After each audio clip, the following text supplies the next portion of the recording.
Mulai, Bapak. Mulai aja. Mulai, Ustaz. Assalamualaikum warahmatullahi wabarakatuh. Waalaikumsalam warahmatullahi wabarakatuh. Alhamdulillahi ala ihsani wa syukru lahu ala taufiqi wa amtinani wa ashhadu an la ilaha illallah wahdahu la syarika lahu ta'ziman li sya'ni wa ashhadu anna Muhammadan abduhu wa rasuluhu da'i ila ridwani wa sallallahu wa sallama alaihi wa ala alihi wa sahbihi wa ikhwani amma ba'd. Ayyuhal ikhwa wal akhwat, a'azzani wa a'azzakumullah.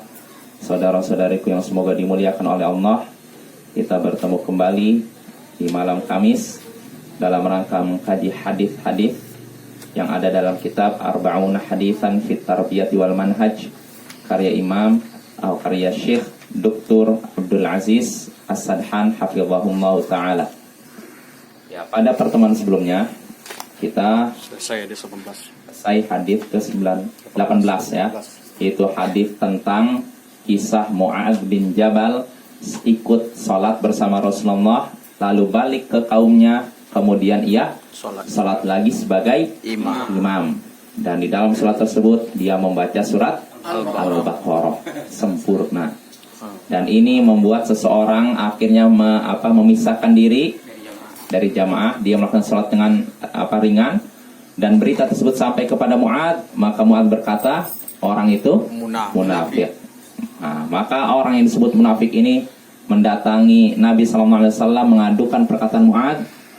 Dia berkata, wahai Rasulullah, sesungguhnya kami ini kaum orang-orang yang bekerja dengan tangan kami dan mengairi ladang-ladang kami dengan hewan ternak kami. Sedangkan Mu'adz mengimami salat kami tadi malam, lalu dia membaca Al-Baqarah. Aku pun memisahkan diri, namun dia menganggap diriku munafik. Maka Nabi SAW pun marah. Beliau pun berkata, wahai Mu'adz, ya Mu'adz, afattanun ant, apakah kamu tukang fitnah? Salasan. Beliau mengucapkannya sampai 3 kali. Apakah kamu tukang fitnah? Apakah kamu tukang fitnah? Apakah kamu tukang fitnah? Iqra, bacalah wasyamsi wadduhaha, surat Asy-Syams, wasabbihisma rabbikal a'la, surat Al-A'la, wa nahwiha, dan surat yang semacamnya. Ya, artinya itulah bacaan atau bacaan surat di dalam salat Isya. Kadarnya seperti itu, tidak panjang, tidak pendek, pertengahan surat Isya. Nah, ini sudah kita bahas hadis tersebut. Di antara faidah yang penting terkait hadis ini, di antaranya boleh seseorang memanjangkan sholat melebihi kadar bacaan Nabi selama jamaahnya setuju. Jadi kalau kadar bacaan Nabi misalkan dalam sholat Isya wasatil mufassal dari An-Naba sampai Ad-Duha, maka kalau si imam ingin baca surat misalkan At-Tur, surat Muhammad yang 4 halaman, maka ini diperbolehkan kalau makmumnya setuju. Tapi kalau makmumnya tidak setuju, maka hendaknya dia membaca sesuai dengan kadar bacaan Rasulullah SAW. Nah, itu pembahasan penting.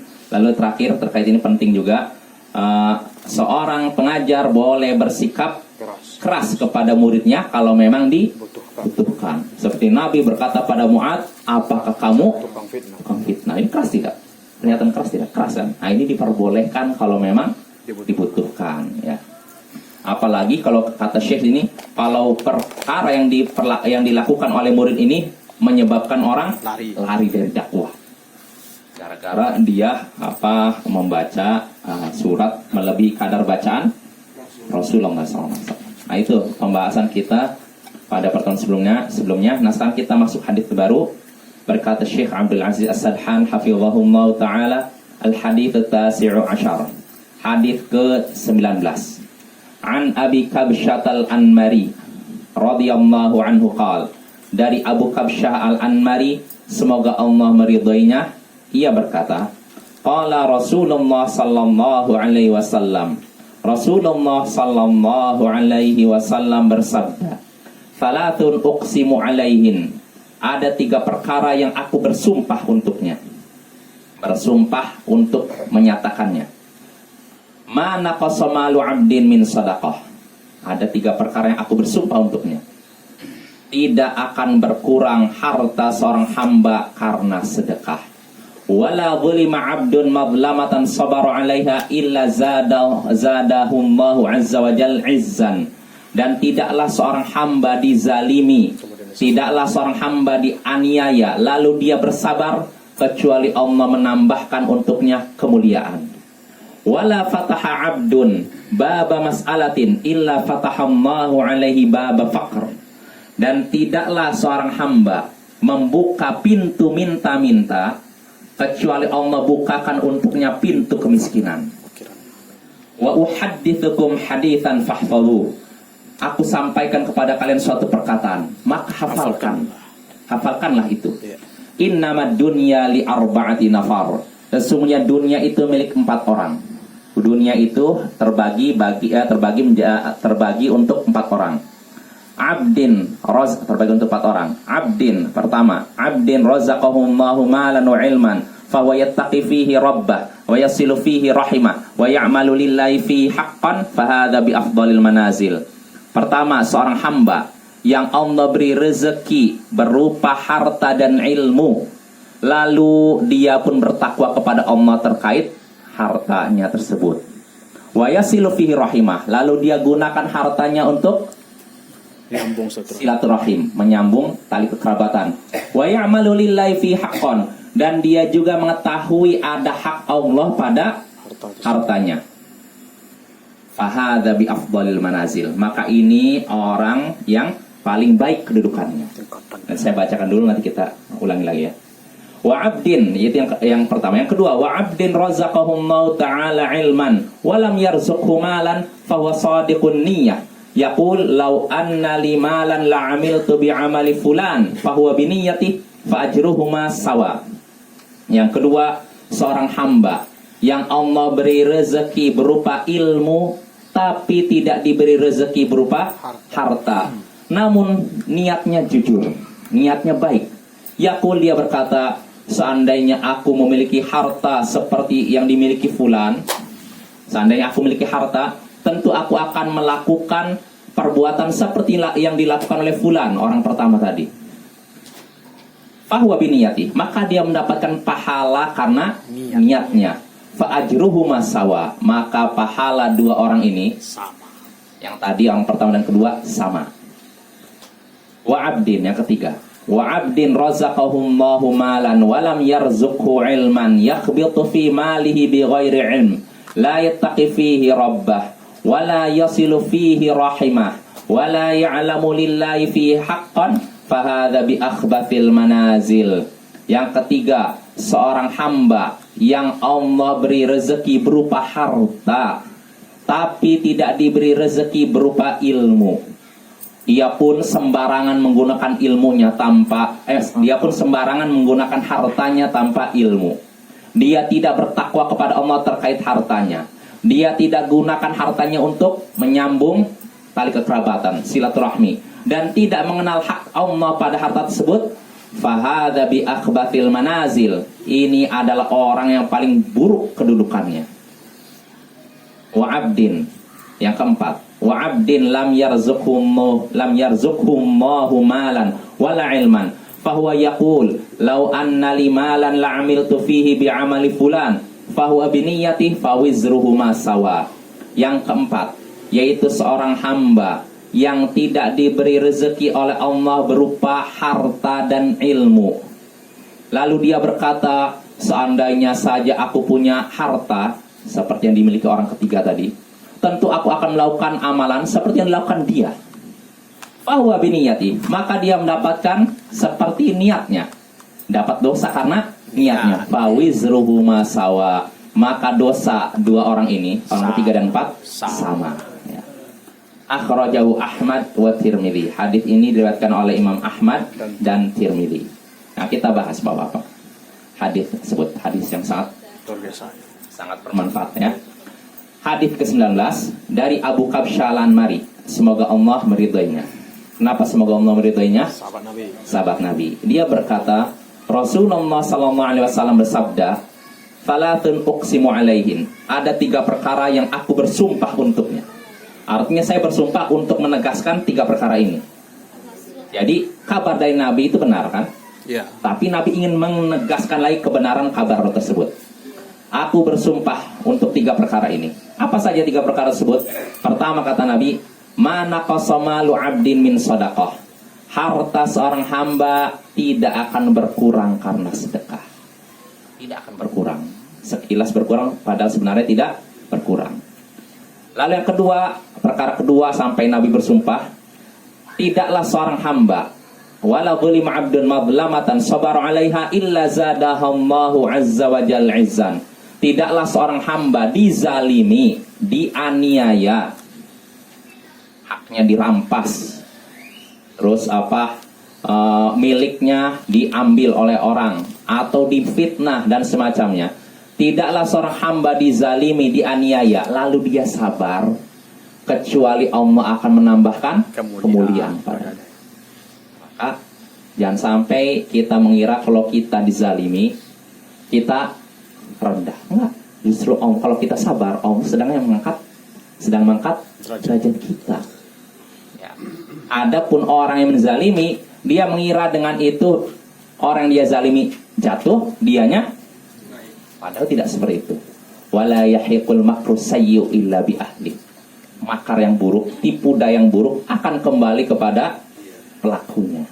Ya, jadi nggak usah khawatir, Allah tidak tidur ya. Ya, ini perkara kedua sampai Nabi bersumpah. Lalu yang ketiga, wala fataha abdun baba mas'alatin illa fatahallahu alaihi baba faqr. Tidaklah seorang hamba membuka pintu minta-minta kecuali Allah bukakan untuknya pintu kemiskinan. Tidaklah seorang hamba membuka pintu meminta-minta kecuali Allah akan bukakan untuknya pintu kemiskinan. Jelas maksudnya Bapak?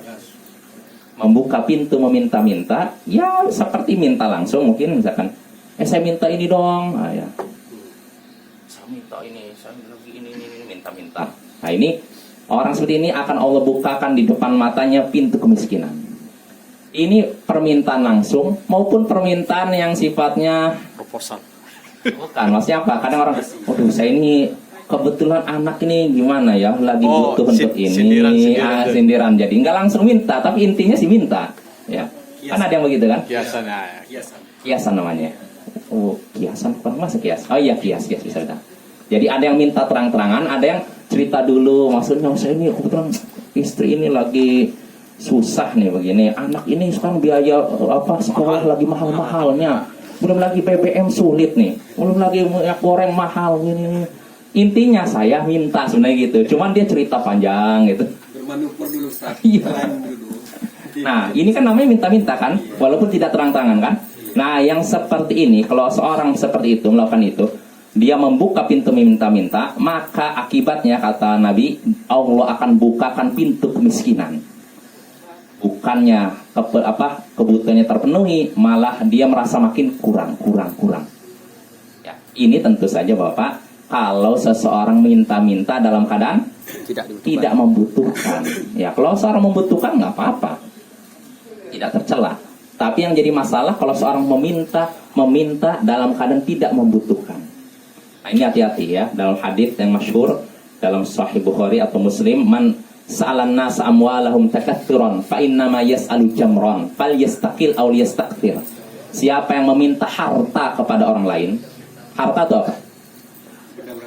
Harta itu apa saja? Apa saja ya? Barang berharga itu apa?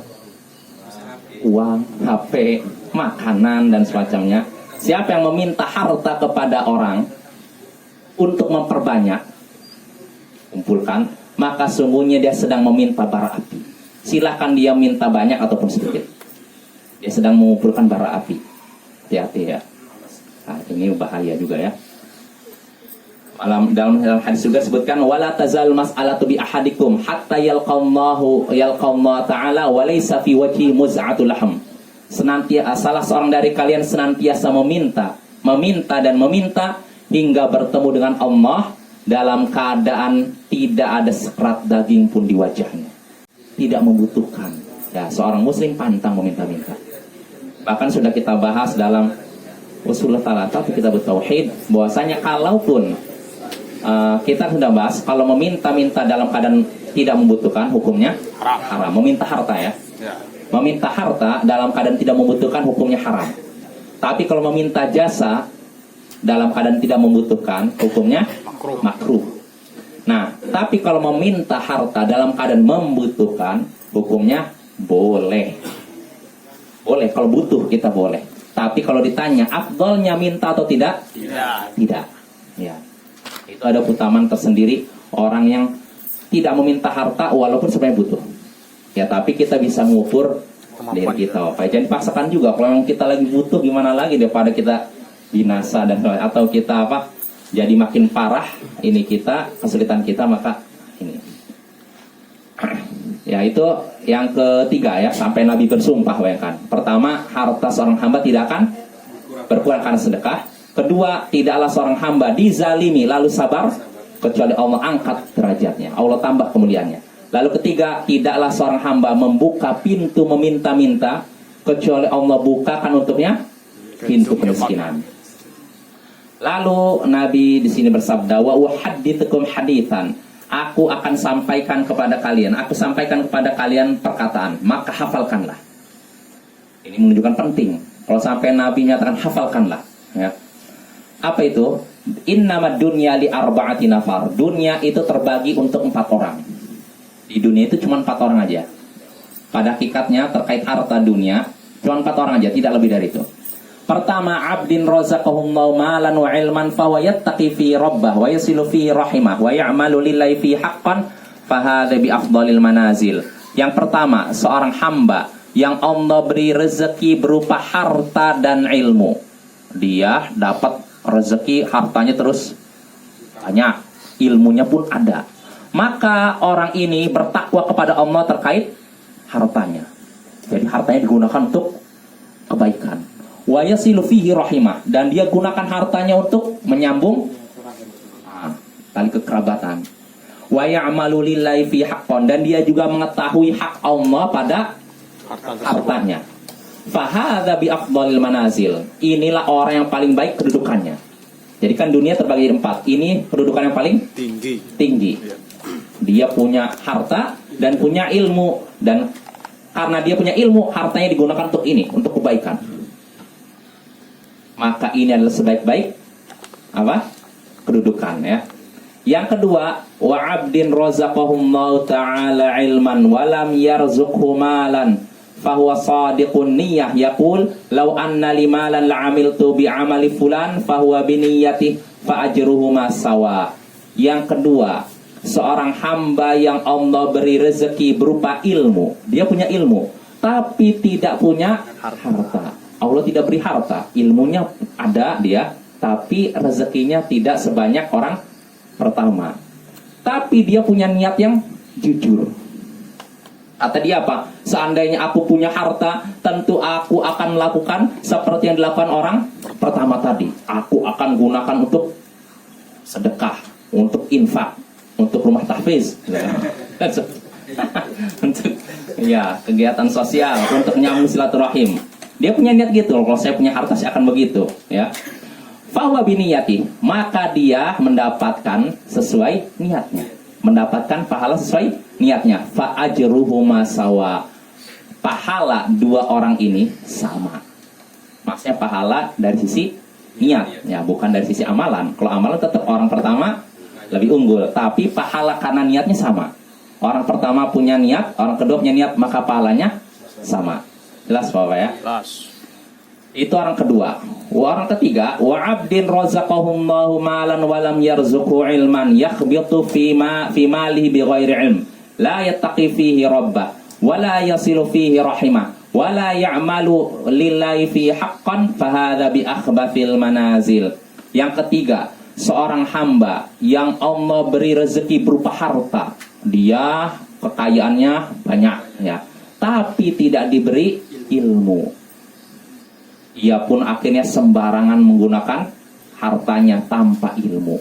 Wah, untuk ini maksiat, untuk apa? La yattaqi fi rabbah, dia tidak bertakwa kepada Allah terkait hartanya. Artinya hartanya digunakan untuk maksiat, untuk jalan kebatilan. Wala yasilu fi rahimah, dan dia juga tidak gunakan hartanya untuk menyambung rahmi. Ada tidak orang bapak hartanya banyak tapi tidak digunakan untuk silaturahmi? Ada. Istilahnya dia punya, mentang-mentang dia kaya, dia lupa dengan kerabatnya. Bukan kerabatnya, bahkan ada yang lupa dengan orang tua kandungnya. Ini maling kundang namanya, ya kan? Ini ada. Ya terkenal pak, sampai masih kecil. Iya, itu kayak gitu. Nah seperti ini ada ya, di bukan zaman dulu aja, zaman sekarang pun ada seperti itu. Maka orang seperti ini kata Rasulullah SAW, dia tidak bertakwa kepada Allah terkait hartanya, dan tidak juga menggunakan hartanya untuk nyambung silaturahim, dan tidak mengenal, tidak mengetahui hak Allah terkait hartanya. Maka ini adalah seburuk-buruk kedudukan. Ya, di antara 4 ini, kalau yang paling baik kan yang punya apa? Harta dan ilmu digunakan untuk itu kan. Nah, tapi yang orang yang paling buruk terakhir adalah orang yang punya harta tapi tidak punya ilmu. Dia guna untuk maksiat. Nah, ini seburuk-buruk kedudukan. Jelas Bapak ya? Ya. Lalu yang terakhir, wa abdin lam yarzuqhu Allahu malan wala ilman. Wa huwa yaqul law anna limalan la amiltu fi bi amali fulan fa huwa bi niyyati fa wizruhuma sawa. Oh, tadi kelewat enggak? Ada kan? Ada pas. Ada ya? Enggak pas. Wa ya'malulillah. Ya. Ya pas. Ah? Iya pas. Ya. Wa ya'malu, saya baca wa ya'lam. Wa ya'malu lillahi fi haqqan ya. Dia beramal atau mengetahui hak Allah terkait. Iya betul. Iya udah. Kita lanjut lagi. Yang terakhir adalah seorang hamba yang tidak Allah beri rezeki berupa harta dan juga ilmu. Dan dia berkata, seandainya aku punya harta, tentu aku akan melakukan seperti yang dilakukan oleh fulan, yaitu orang ketiga tadi, yang punya harta tapi tidak punya ilmu, gunakan untuk maksiat. Fahuwa biniyati, maka dia mendapatkan dosa sesuai dengan niatnya. Fawizruhuma sawa, maka dosa keduanya, dosa orang keempat dan ketiga sama, yaitu dari sisi niat. Ya, hadits ini riwayat Imam Ahmad dan Tirmidzi. Ya, jelas Bapak ya? Insyaallah maknanya jelas ya. Nah sekarang kita baru bahas faidah dari hadits tersebut. Kata Syekh di sini, qauluhu, sabda Nabi, salatun uqsimu alaihin, ada 3 perkara yang aku bersumpah untuknya. Wa kadza qauluhu, begitu juga sabda Nabi, wa uhadditsukum haditsan fahfadhu, aku sampaikan suatu perkataan maka hafalkanlah. Nabi menyebutkan pertama ada 3 perkara yang aku bersumpah. Yang kedua, aku sampaikan perkataan maka hafalkanlah. Fihi, dalam sabda Nabi ini, takkidul kalam bil qasami taratan wa bi ghairi taratan ukhra. Di sini terdapat keterangan menguatkan perkataan dengan sumpah dan kadang selain dengan sumpah. Artinya kita diperbolehkan dan dianjurkan menguatkan perkataan kita dengan sumpah atau selain sumpah. Walaupun bisa jadi perkataan kita tidak salah, perkataan kita benar nih. Tapi supaya kuat lagi perkataan kita gunakan sumpah. Nah, itu tujuan sumpah Bapak. Tujuan sumpah itu tujuan menguatkan perkataan kita. Iya. Dan perkataan Nabi benar tidak? Benar. Pasti benar kan? Tapi kenapa Nabi sampai bersumpah? Menguatkan supaya kita benar-benar perhatian gitu loh. Nah, itu. Nah, tujuannya apa? Di sini kata Syekh Abdul Aziz, lilih timam, supaya perhatian, wal hati 'alal muqsami alaih, dan sebagai anjuran untuk mengerjakan perkara yang dijadikan sumpah tersebut. Artinya tadi kan Nabi bersumpah, contohnya harta seorang hamba tidak akan berkurang karena sedekah. Berarti tujuan Nabi menganjurkan kita untuk sedekah itu loh. Lalu kata Nabi, tidaklah seorang hamba dizalimi, dianiaya, lalu sabar kecuali Allah angkat kemuliaannya. Angkat kemuliaan, tambahkan kemuliaannya. Berarti ini anjuran untuk sabar. Nah itu. Jadi Nabi ketika bersumpah tujuannya itu supaya kita perhatian dan supaya kita mengerjakan. Ya, anjuran untuk mengerjakan. Liyakuna dzalika ad'a litanbihis sami'in. Yang demikian itu supaya lebih menarik perhatian orang yang dengar. Demi Allah. Ya, contohnya beda kan kalau misalnya gini. tadi saya lihat kebakaran di Melepet. Biasa aja kan? Tapi demi Allah saya lihat. Beda tidak Bapak? Nah, Yang dengar, oh iya kalau demi Allah itu udah benar-benar. yakin. Ya, Yakin ya. kan? Makanya kadang orang munafik sendiri demi menguatkan perkataan mereka sampai Bersumpah. sumpah itu tujuan sumpah ya. Tapi tentu saja sumpah kita harus benar, tidak boleh dusta. Ya, karena kalau bersumpah dengan nama Allah tapi dusta itu dosa besar ya. Tapi lebih besar lagi bersumpah dengan nama selain Allah tapi jujur. Maksudnya jelas. Syirik. Kalau ada orang misalkan nih, ada dua orang. Yang satu dia demi Allah, saya lihat di Melepet ada kebakaran, padahal nggak ada kebakaran. Nah orang kedua demi Allah, dia bukan demi Allah, demi misalkan apa Lata atau demi Sunan ini, di sana tidak ada kebakaran. Benar-benar tidak kebenaran, jujur kan? Orang kedua, orang pertama bersumpah dengan nama Allah tapi dusta. Yang kedua bersumpah dengan nama selain Allah tapi jujur. Maka mana yang dosa? Dosa yang lebih besar? Yang jujur. Yang kedua. Yang jujur. Jujur tapi dengan nama selain Allah. Kenapa? Syirik. Syirik. Hati-hati. Jujur tapi dengan nama selain Allah itu syirik. Nah itu bahaya ya. Dosa syirik lebih besar daripada dosa Besar. dusta. Ya, dusta dosa besar. Syirik lebih besar lagi daripada dusta. Ya itu tujuan sumpah ya. Lalu berikutnya wafihi, dan dalam sabda Nabi tadi juga 3 perkara yang aku bersumpah untuknya dan aku sampaikan perkataan maka hafalkanlah. Nah dari perkataan ini terdapat kandungan anna ala du'atil khair at-tanawwu'u fi isti'mali asalibil kalami ma'an nas bihasabi naw'il mutakallami anhu. Bahwasanya hendaknya dai-dai, orang-orang yang mengajak kebaikan, menggunakan metode perkataan yang bermacam-macam.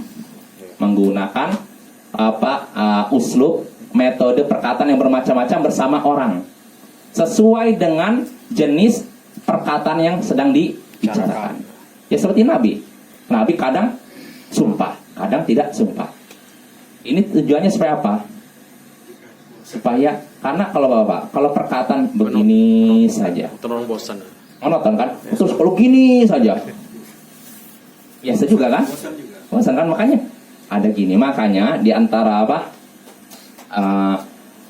istilahnya kalau kita belajar ilmu istilahnya public speaking ya, istilahnya itu seorang pembicara yang baik itu tidak tinggi terus suaranya dan tidak gini terus, tapi kadang begini, kadang gini, itu.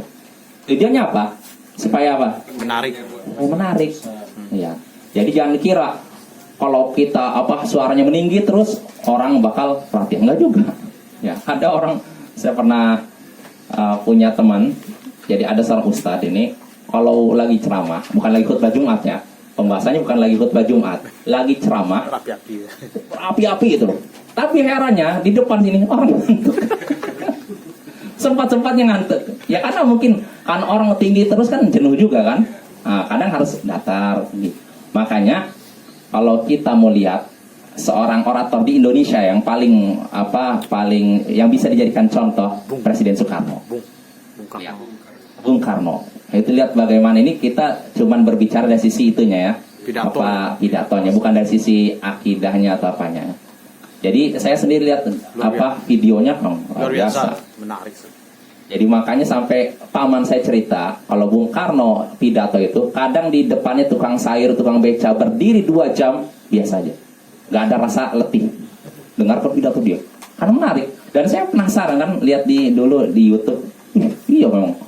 Jadi nggak berapi-api terus dan nggak datar terus, kadang begini.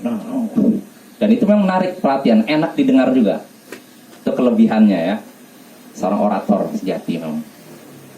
Jadi itu kita kembali lagi. Jadi sekali lagi hendaknya dai-dai yang mengajak kebaikan menggunakan metode perkataan yang bermacam-macam ya, bervariasi ya istilahnya. Tergantung jenis pembicaraannya tentang apa gitu. Ya materinya, artinya bahwa kalau materinya perkara yang serius kadang harus diinikan. Tapi kalau yang misalkan berupa nasihat lembut, istilahnya nasihat tazkiyatun nufus, nggak mungkin meninggi kan, merendah gitu. Ya tidak? Iya. Iya. Ya, itu tergantung ininya, tergantung apa Manusia. konteks pembicaranya apa, ya kan? Yaitu wa qauluhu, lalu sabda Nabi, mana qasamalu 'abdin min sadaqah. Harta seorang hamba tidak akan berkurang karena sedekah. Fihi, dalam sabda Nabi ini terdapat keterangan barakatuz zakati was sadaqah. Berkahnya zakat dan sedekah. Artinya ketika harta kita disedekahkan, dizakatkan, diinfakkan, harta kita diberkahi oleh Allah, tidak akan berkurang. Maksud tidak akan berkurang ini apa? Dua kata para ulama. Bisa jadi tidak berkurang dari sisi nominalnya. Misalkan kita punya uang 1 juta, kita sedekahkan 300 ribu. Sekilas 700 ribu kan? Tapi pada hakikatnya itu tidak berkurang. Allah ganti, misalkan anggap kita udah 300, nanti mungkin dalam keadaan kita sudah tidak ingat lagi, ada orang yang ngasih atau ada orang yang beli barang kita, sehingga akhirnya tertutuplah 300 yang sudah kita sedekahkan. Itu kata para ulama, tidak berkurang. Atau tidak berkurang ini dari sisi keberkahan. Maksudnya apa? Memang uang 1 juta berkurang 300, jadi berapa? 700 kan? Tapi Allah jadikan kita sehat, Allah jadikan pikiran kita jernih, sehingga tidak perlu berobat. Nah ini kan, coba kalau berobat menghabiskan berapa? Banyak kan? Iya kan? Nah inilah berkah. Makanya jangan takut untuk sedekah ya. Insya Allah, bukan insya Allah, pasti. Kalau yang saya yang janji, saya akan katakan insya Allah. Tapi kalau yang janjinya adalah Nabi atau Allah, maka saya katakan pasti Allah ganti, pasti akan Allah lipat gandakan, pasti tidak akan berkurang. Jelas Bapak? Sama seperti Syekhul Islam ketika perang melawan Tatar, pasti menang. Akhirnya seorang ngomong, Syekh, ucapkan insya Allah. Kata Syekh, kalau yang janji saya, ya saya akan insya Allah. Ini yang janji Allah. Ya. Kan intan surullah yan surkum. Kalau kalian menolong Allah, menolong agama Allah, Allah akan tolong kalian. Siapa yang janji ini? Kalau saya yang janji, wah bisa dustakan. Tapi kalau Allah yang janji, pasti terjadi. Ya. Logis ya. Iya. Jadi Bapak, kalau misalkan ada ayat atau hadis yang menjanjikan sesuatu, kita jangan katakan Bapak, kalau misalkan kita bertakwa kepada Allah, insya Allah Allah akan bukakan pintu rezeki. Jangan bilang begitu. Insya Allah. Kalau kita bertakwa pada Allah, Allah pasti bukakan pintu jalan keluar. Ada yang janji Allah, bukan saya. Kalau saya ya harus katakan insya Allah. Ya. Siapa? Insya Allah. Ya, kita lanjut. Ya, kita lanjut lagi. Jadi di sini lalu sabda Nabi tadi, Nabi menyatakan harta seorang hamba tidak akan berkurang karena sedekah. Harta seorang hamba, disebutkan hamba. Fihi, kata Syekh di sini, dalam perkataan Nabi tadi disebutkan harta seorang hamba. Istish'aru ma'na ta'abbudi athna'a amali ta'at li'anna dhalika ada'a li husulil ikhlasil qalbi. Jadi di sini terdapat keterangan untuk disyariatkan merasakan makna ibadah. Makna hamba itu dari kata ibadah. Hamba menghambakan diri. Ibadah kan artinya menghambakan diri kan. Nah, ketika dikatakan harta seorang hamba, maka kita harusnya merasakan bahwa kita itu hamba beribadah kepada Allah. Ya, disyariatkan merasakan makna menghambakan diri kepada Allah tatkala sedang melaksanakan amalan ketaatan. Jadi ketika kita melaksanakan ibadah, kita harus ingat kita sedang menghamba kepada Allah, ya. Sedang beribadah kepada Allah. Kenapa? Karena kalau kita merasakan seperti itu, menghayati seperti itu, saya sholat nih. Saya sholat sedang mencari pahala dari Allah dalam rangka mengikuti petunjuk Rasulullah. Nah, kalau kita melakukan demikian, kenapa harus begitu? Li'anna dzalika ada'a li husulil ikhlasil qalbi. Karena yang seperti itu akan mendorong terjadinya keikhlasan dalam hati. Nah, makanya Bapak, ketika kita sholat doa, bukan kayak rutinitas sehari-hari. Karena ada sebagian orang sholat itu kayak seperti orang yang refleks aja. Karena kalau orang udah sering melakukan sesuatu kan refleks kan, gerak gitu kan. Selesai sholat refleks aja dia. Dia nggak ada ketika dia ngangkat tangannya benar-benar mengharapkan apa Allah menolongnya, Allah begini gitu. Nah ini Bapak ya, ini disinggung oleh Syekh Muhammad bin Shalih Al-Utsaimin dalam kitab beliau Al-Qaulul Mufid ya. Jelas Bapak? Jadi ketika kita melaksanakan ibadah, hendaknya muncul dalam hati kita penghayatan bahwa kita sedang menghamba, mengabdi kepada Allah, beribadah kepada Allah. Bukan sekedar rutinitas amalan biasa sehari-hari. Fihi lalu dan sabda Nabi, wala zulima abdun madlamatan sabaru alaiha illa zadahumullahu azza wa jalla izzan. Tidaklah seorang hamba dizalimi lalu dia sabar kecuali Allah tambahkan kemuliaannya. Nah, fihi dalam sabda Nabi ini terdapat keterangan fadlus sabri wa 'azimi manzilati. Keutamaan bersabar Bapak. Dan keutamaan kedudukan dan agungnya kedudukan sabar. Jadi sabar Bapak ya, sabar dan sabar ya. Apa? Sabar dan sholat. Ya memang itu. Pasta'in bis sabri was salat dalam Al-Baqarah. Minta tolonglah kepada Allah dengan sabar dan salat. Sabar Bapak. Bisa jadi dulu mungkin kurang sabar sehingga akhirnya kita tidak dapat pahala banyak. Nah, dengan dikasih ujian dan musibah, di sini kita hendaknya mengambil hikmah. Oh, mungkin Allah ingin menambah pahala saya, meninggikan derajat saya lewat sabar. Maka sabarlah. Fasabrun jamil, bersabarlah yang baik. Wa fihi, lalu dalam sabda Nabi tadi juga, annahtisaba sabr 'alal madlamah min asbabi 'izzati sabir wa rif'ati. Bahwasanya mencari pahala lewat kesabaran karena dizalimi, siapa yang bersabar karena dizalimi, mencari pahala lewat sabar karena dizalimi, itu termasuk sebab kemuliaan orang yang bersabar dan sebab diangkatnya derajat dia. Jadi Bapak-bapak, kalau ketika kita dizalimi lalu sabar, ini bukan, sekali lagi jangan ada anggapan bahwa sahanya kita rendah. Enggak, justru Allah angkat derajatnya. Termasuk dalam hadis lain, ini kan sabar. Dan sebutkan wa ma zadallahu bi'afwin illa 'izzan dalam Sahih Muslim. Tidaklah Allah menambahkan bagi orang yang memaafkan kecuali kemuliaan. Jadi ketika kita dizalimi, disakiti, lalu kita maafkan, ini justru Allah angkat derajatnya. Jelas Bapak ya? Ya ini yang kedua. Lalu yang ketiga, anna du'atal khair aulan nasi bisabri wal ihtisab. Hendaknya dai-dai yang mengajak pada kebaikan atau dai-dai yang mengajak pada kebaikan, orang-orang yang mengajak kebaikan adalah orang yang paling pantas untuk bersabar dan mencari pahala dari kesabaran. Fadzalika min asbabi quwwati da'wati wa ta'thirihim, fadzalika min lawazimi sabr. Itu termasuk sebab kuatnya dakwah mereka dan kuatnya pengaruh mereka. Dan itu termasuk konsekuensi dari sabar. Jadi ustaz atau buya atau apa harus lebih sabar lagi daripada orang biasa. Wah, ya ini makanya jadi seorang ustadz itu bukan perkara yang mudah. Jadi bukan cuma tampil, enggak, beban moralnya lebih banyak Bapak. Ya, makanya ada seorang lulusan dari Yaman, maksudnya dia pernah belajar di Yaman 4 tahun. Dia punya kenalan banyak ustadz-ustadz yang sekarang udah punya nama lah. Tapi herannya ikhwan ini nggak mau ngajar. Padahal lama di Yaman 4 tahun, Bang. Harusnya udah tampil ngajar kan, kitab ini nggak mau dia. Ya mungkin apa? Karena kalau ngajar itu punya beban moral. Bukan dia nggak bisa ngajar, bukan dia nggak ngerti bahasa Arab. 4 tahun masa nggak bisa bahasa Arab? Ngerti kan bahasa Arab? Di Arab lagi. Di Arab, di Yaman. Kalau belajar 4 tahun di Indonesia mungkin nggak bisa bahasa Arab.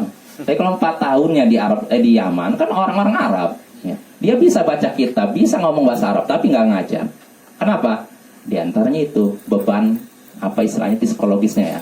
Ya itu. Jadi ketika ngajar tuh harus punya apa? Ya seperti Jais ngomong harus punya apa istilahnya? Apa istilahnya profil apa? Artinya punya teladan, ya, punya teladan gitu. Harus punya nilai lebih dibandingkan masyarakat orang biasa dan itu tidak mudah ya. Ya mungkin itu Bapak. Mungkin sampai sini saja karena waktunya habis. Insyaallah pada pertemuan berikutnya kita selesaikan faidah dari hadis 19. Wassalamualaikum warahmatullahi wabarakatuh. wa ala alihi wa sahbihi ajma'in. Wa akhiru da'wana alhamdulillah. Assalamualaikum. Ya. Ya. Kami misalkan di Jumaah